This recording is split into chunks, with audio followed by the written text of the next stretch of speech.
ரெகுலராக செய்கிற பாயாசத்தை விட கொஞ்சம் டிஃப்ரெண்ட்டாக கருப்பு கவுனி அரிசியில் பாயாசம் எப்படி செய்யலான்னு பார்க்கலாமா?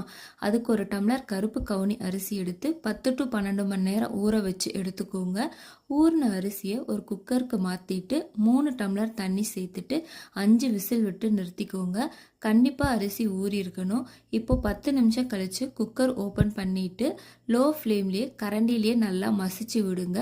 ஒன்ஸ் அது நல்லா மசிஞ்சு திக்கானதும் 1 டம்ளர் சர்க்கரை சேர்த்துட்டு சர்க்கரை கரையிற வரைக்கும் கலந்து விடுங்க.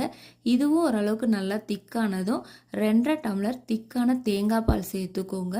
1 ஸ்பூன் ஏலக்காய் தூள் சேர்த்துக்கோங்க.